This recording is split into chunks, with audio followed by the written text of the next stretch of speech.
Welcome back, everyone. My name is Danielle Hayden with Keller Williams Ann Arbor. I am here today with Sarah Maiga. Sarah and I were doing one of our Zoom lunches. Say hi, Sarah. Hi. We were doing one of our Zoom lunches today, and she just started talking about her current health regimen and why she's doing and what she's doing and how she feels. And I said, okay, wait, stop, time out, because we need to record this.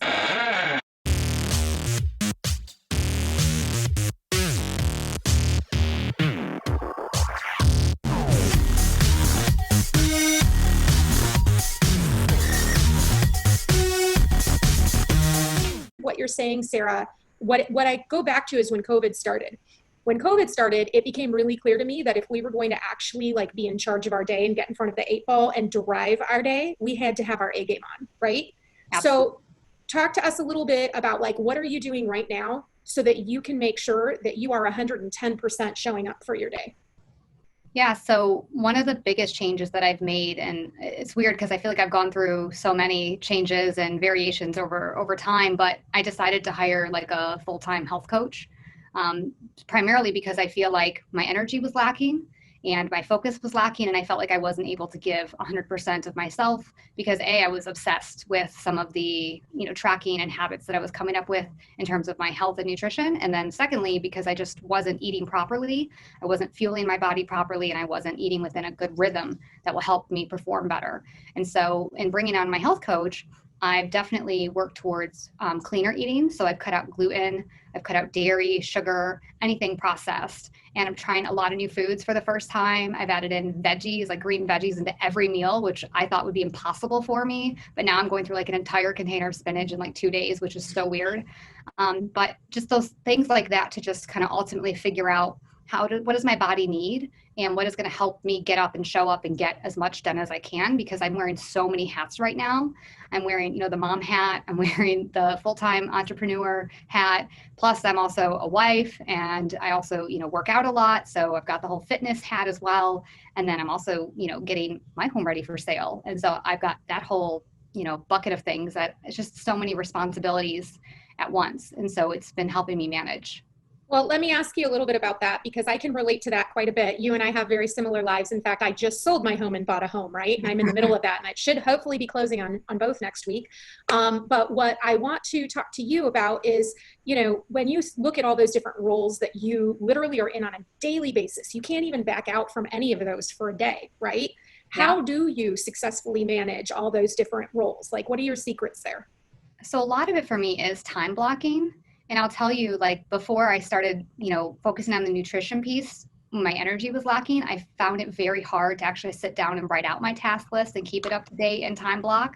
And so I would put it on my calendar for Sunday at 7 o'clock from 7 to 8:30 to sit down and plan out the week. And then by 7 o'clock after my open house and dinner, and I'm exhausted and I end up not doing it. So then I kind of fly by the seat of my pants. And so what I've really had to do since COVID is now I'm in a position where I have to time block everything because my son's at home full time for school. He's got different obligations and homework, and part of it's with the teacher and part of it's coordinated by us. And then at the same time, I still have so many other things going on. And so I live on Google Calendar now, and everybody in the house has access to the calendar. We have a family calendar. My son has his own calendar. I have my personal business calendar, my appointment calendar. I mean, it gets kind of ridiculous, but I find it's the only way to keep me sane because you're juggling so many things at the same time that something is bound to fall through the cracks if you're not sitting down and effectively making sure you're managing your time and getting everything done. Yeah, and I totally agree with you. It's 110% the thing that keeps me moving every lane forward just a little bit every day, right? Is that calendar. And what I like to do too, and you probably do the same darn thing, is I color different things, different colors. Yep. So if it's family time, it's got to be purple, right? And if it's going on appointments and signing contracts, it's green for money, right? And That's if it's right. Yeah, and if it's daily housekeeping time where I have to go through my emails, my voicemails, pay my bills, whatever, that's red, right? The kids' baseball is yellow. And what that helps me do is I get to look at my calendar and I get to say, I'm behind on my goals. The one thing I need to see this week as 80% of my activities is green.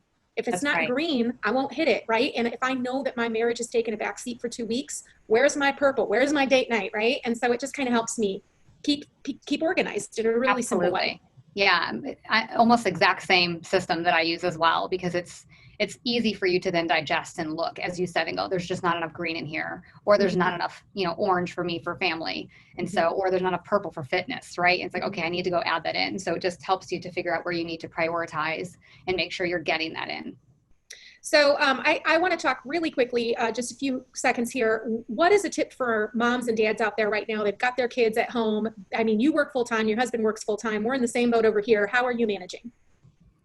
Yeah, so I'm really fortunate because I have the support of my mother, who is retired.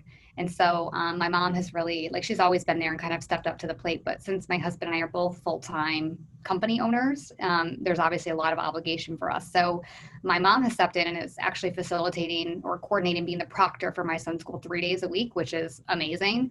And then I get one full day, my husband gets one full day. And so, of course, we're still there, but it provides me a lot of flexibility to make sure that I'm out there and still able to service my clients in the way that I need. But what I would say is, for people who don't necessarily have the same support system as me, one of the things that I've tried to do is incorporate more with my son. And so, like, he's now helping me like file my client folders. He's helping me make sure all my printing's in order. We're talking about real estate. He's been on so many showings with me. He's even been like an assistant at the open house sometimes, like handing people booties and masks and greeting them and telling them he's so excited for them to be there. That's awesome. And so, it's like you have to make do with what you have, right? And in this time, like, my son now gets to see me in action. And I feel like there are so many parents out there that understand, like, this is a time when things are not like before. They know that I'm a mom. And quite frankly, I think they respect me more for being upfront with them and being like, yeah, I'm going to bring my son on our showings because, like, I don't have anywhere else to take him because everything's shut down. And they're like, yeah, great, bring him. It's not a problem at all. And so I think the other thing too is like finding your voice and not worrying so much about, people being concerned about it. If they're not going to let you like hang out with your son or bring him on a showing on a Sunday, then like they shouldn't be your client. Yeah, it's not a cultural fit at that point. They don't respect you and your needs and your lifestyle. And so it's really helped me because I realized through all of this, like, my clients are so respectful. Like, I don't show homes Monday, Wednesday, Friday, or Saturday, because Monday and Friday is date night with my husband, Wednesday's date night with my son, Saturday's family day. So I'm only showing homes Tuesday night, Thursday night, Saturday morning, and Sunday. And my clients, like, they totally respect that because they understand that, like, I have a family and I'm communicating that to them, that that's a priority for me. And it's not that they're not a priority. It's just that they have other days available to them. And I feel like it's been really great for me in transitioning now because I have so much more courage in making sure that I stand by that. So I don't have to call my son on Mesra night, which is what we call it, and tell him I can't be there, because he would be devastated to know that, that's the one night a week he has where I'm committed to him and we get to do, fun things he wouldn't normally get to do. And I can't sacrifice that. Yeah. And, I think that there's something that happens to a human being, and I especially feel it as a woman, when you come into your own, right? And you start to know your own value, and you start to demand that people understand that you have value, right? And in a very like respectful way. But absolutely. But there's something about your maturity level, right? As you mature, you begin to understand how you do and do not want to be treated, and you become a little less tolerable, really, because of your confidence. And so I think the same thing happens with real estate agents, and I think it tends to happen around year, I would say 2 to 5, most of the time in year 3 or so, right? You start to realize, oh, I know what I'm doing. Yes, I'm a professional. Work-life counterbalance actually matters, right? And then you start to like people do fall into line. They fall into step there. I want to ask you about mindset, okay? Because we've kind of talked about activities and the discipline and the habits that give you the energy to get through the day. How do you check in on your mindset daily? Yeah, so I was doing like gratitude journaling in the morning, primarily because I think starting the day off with something you're grateful for puts you in a really good kind of mindset for the day.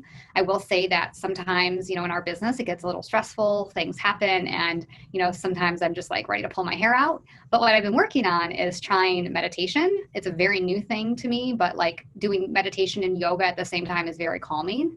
And so I feel like I do take little breaks throughout the day. And so I've set as a part of my health goals, I wasn't walking enough. Like, I feel like I'm always on the phone, on the computer, in the car.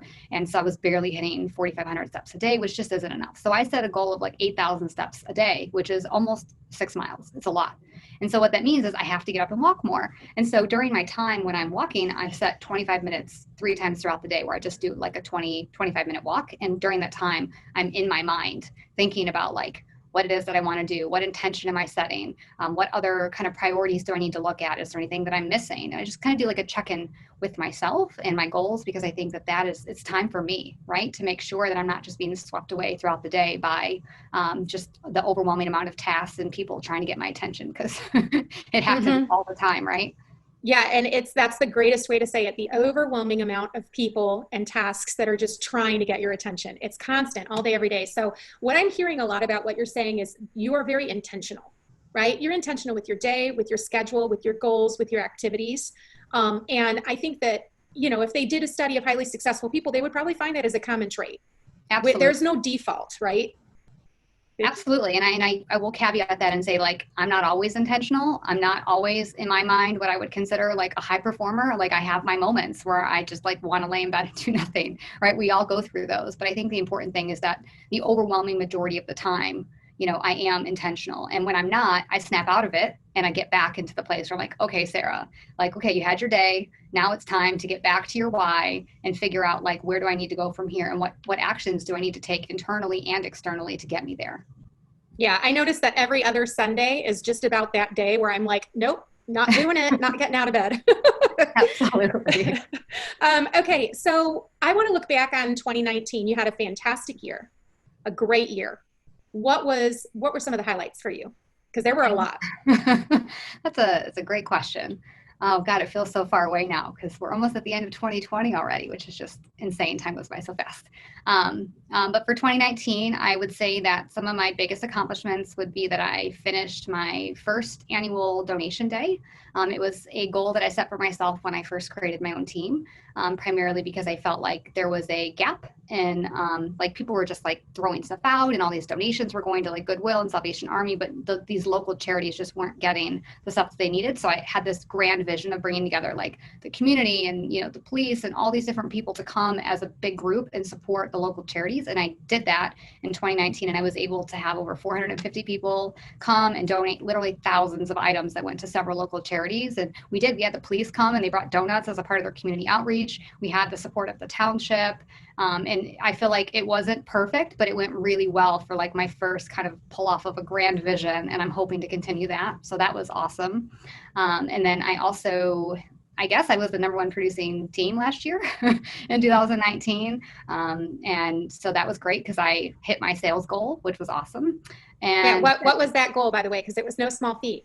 Yeah, so I had set a goal of 12 million, but I closed out the year at 12.8 million. So just over by a little bit, which was quite an increase from the year prior. So I was very happy with that. Yeah, and I know one of the things that, and here we go with intention again, right? One of the things that you did very intentionally was raise your average sales price. What can you tell us about that? Yeah, so I just love working with all people regardless, but I thought, basically I started a book club. And as a part of that, I read several marketing books that talked about understanding the mindset of somebody who's shopping and basically how to get in the forefront of their service, how to build trust to make sure that they feel like you're the choice for them. So I looked back through my client database and said, well, who are the people I enjoyed working with the most?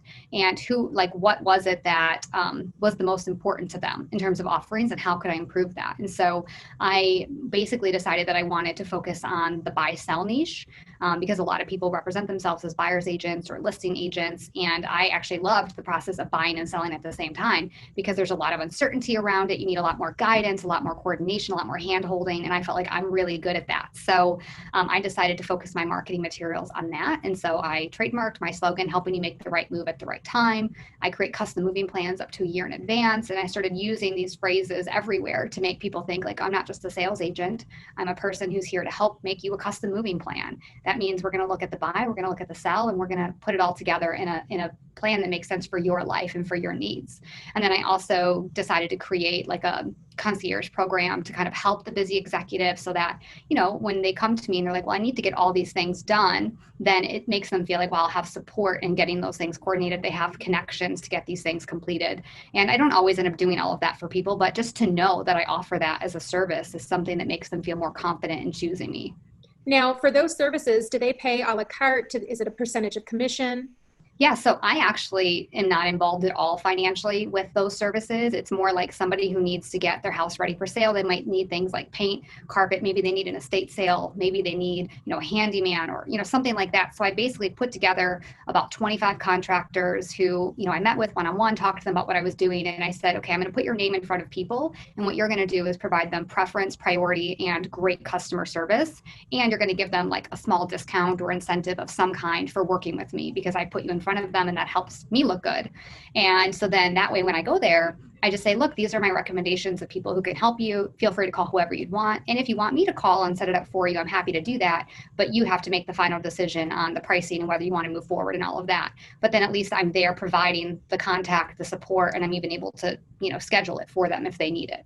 Yeah, and I think that for a lot of folks, 80% of the mental energy happens from the moment know they need a service to the moment they make the phone call. Once they make the phone call and they're connected, then everything just moves along, right? But that we can spend 80% of our time procrastinating and stressing out about, oh, I need to do that. And you just shortened that for them, right? And it's a huge value. Yeah, it's a huge value add. And ultimately, you were able to find a way to have success through others because you know your value as a realtor. You know that you're valuable to those vendor partners. And I love that you had a standard for them. I think that's fantastic. We have just a few minutes here. I want to highlight a few of the accomplishments that I saw you have, which I think we need to touch on here. So congratulations for the National Association of Realtors 30 Under 30 designation this year. Yeah? Want to talk about that at all? Oh, geez, you're going to make me blush. You worked hard for that. You worked really hard for that. And I know that, you're proud of so much else, but I do think, there's that. And then there's also, you're speaking at the statewide conference this year. You're sitting on a panel to talk to other realtors across the state. So what excites you most about having that position in leadership and having access to really influence? Yeah, so I'll tell you the 30 Under 30 award that I received this year, it was something that I set the intention to get 4 years ago. And I know that sounds crazy, but when I first learned of it and I got into real estate, I was like, I'm going to make this my career. Right. When I finally made that decision, I was like, okay, which awards or designations are going to give me notoriety, that's going to give me credibility and will take me to a new level. And so obviously everybody's heard of like Forbes 30 Under 30, and it's like a big thing, right? So I said, well, what exists in our industry? So when I saw the National Association of Realtors 30 Under 30 award, at the time I was 26 and I was like, okay, that is something I can aim for because that is like literally the top 30 agents in the country selected by the National Association of Realtors. Like it's such a small pool of people that only the best of the best get that. I was like, that is bound to make me stand out and bring me credibility in moving forward as a professional, which I feel is so important, especially given that I am younger. And even though I have been very successful, there is still something about having gray hair, right? So I feel like the award would give me gray hair in the sense that like people would trust me as a respected, agent who now has been recognized nationally. And so I read through every magazine from every person who won. I was taking notes. I talked to past winners. I really mapped out like what the process for that was going to be so that I could apply and hopefully get it. And so and I actually did apply for the first time in 2019 and I made the top 50 nationally, but I didn't make the final cut, but I didn't give up. I tried again. I improved even better. I got better letters of rec. I wrote a better video. I, did everything I could in terms of trying to enhance my my application, and then I ended up winning this year. So I was really excited because I'm the only one in Ann Arbor in the last 11 years to get the recognition, which is awesome. And I'm just a part of a handful of agents in all of Michigan ever to get it. So do you know who got it 11 years ago? Yes, I do. Who was that? Alex Milstein. Ah, gotcha. All right. Well, and look at the business he has today, right? It's huge. Absolutely. Yeah. He's grown a huge, a huge team, a huge business, which is great.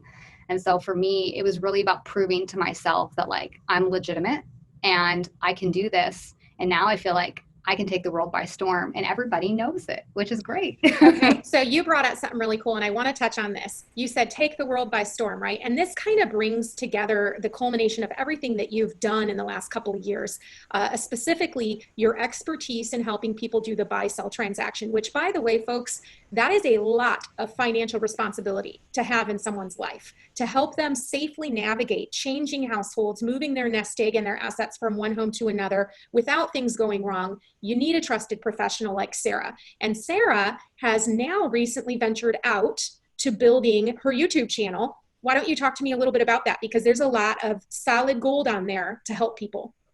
Yeah, so as a part of my end of year goal for 2019, I decided that I wanted to start bringing like all of my information and consultation to the masses. And so I don't know if you, I don't think we hit on this yet, but in 2019, I started teaching seminars at Washtenaw Community College. And I taught a seminar on the first Saturday of every month on a different real estate topic. And I had over 120 people attend my in-person seminars, and I got great feedback. And everybody kept telling me, my God, I learned so much more in that hour than like I've learned in the last 5 years. Where is this available? Like, how can I get this information? And so from that, I said, well, maybe I could start putting this content into a series. Maybe I can create little videos that are 3 to 5 minutes long that breaks out kind of the important things people need to think about, you know, pros and cons, moving coordination decisions, you know, things that maybe they haven't considered, you know, definition of common real estate words that maybe they're not sure of, and so on. And so I set a goal of, you know, basically creating one video every week for all of 2020. And so I started my channel. I had no subscribers at all. I didn't even know what to do. I'd never been on YouTube before. I'd never filmed a video before, but I said, you know what, I'm just going to figure it out. I'm going to get it done. So now I actually have 3 fully completed series. I have a buying and selling series. I have a new construction series. I have a buying a home series, and I've just started my selling a home series. I'm on video 4, which I'll be releasing next week. And so each of those are on my YouTube channel with excellent information packed stuff. I write all the scripts myself. I spend literally weeks making sure that I have everything in there that people need to know about. And all I've gotten in terms of feedback so far is, wow, you're clearly a subject matter expert. Like, I need to watch more of your videos. And it was actually really interesting because I was on a buyer consultation last night, and one of the clients said, I went to your YouTube channel. She goes, and I was watching your, you know, production builder versus custom home builder and things to think about. And she goes, I didn't even like realize some of this stuff. She goes, I couldn't help it. I watched 5 more videos. I was like, I love hearing that, because that's exactly what I wanted, was just to bring information to people so that they can really, like, they can be a semi-expert themselves. Because at the end of the day, it's not just me who's making the decision. And even if they need me to remind them of things or to give my opinion, I want them to be comfortable and understand why I'm making the recommendations that I am, so they can, you know, really get into the process a little bit better. Yeah, absolutely. And for someone who's known Sarah for a couple years now and watched her business very closely, I will tell you that Sarah, she doesn't involve herself in anything that is not a high standard, okay? Everything she does is polished and hand delivered to you, white glove service. So these videos are going to be worth your time. They're probably worth their weight in gold if videos could be weighed on the internet. Anyway, okay, Sarah, how can folks get a hold of you if they have any further questions and they want to chat? Well, you can always call or text me on my cell at 248-821-6909. You can email me at sarah@maigahomes.com. You can go fill out a questionnaire on my website at www.maigahomes.com. And if you just Google me, like literally Google Sarah Maiga, I'm the only thing that pops up, and you will find a million links and ways to get a hold of me. Awesome. Awesome. That's fantastic. Well, once again, this is Danielle Hayden with Keller Williams Ann Arbor, one of my fantastic agents that we're so happy to be in business with, Sarah Maiga. And thanks so much for tuning in, guys. Don't forget to hit up Sarah's YouTube channel. We'll post it right here for you so you can click and just get taken right there. Thanks so much. Have a great day.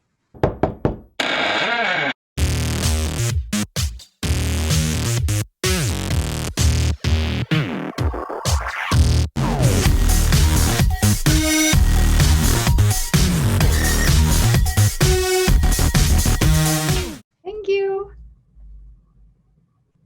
Okay, this will be on the blooper reel.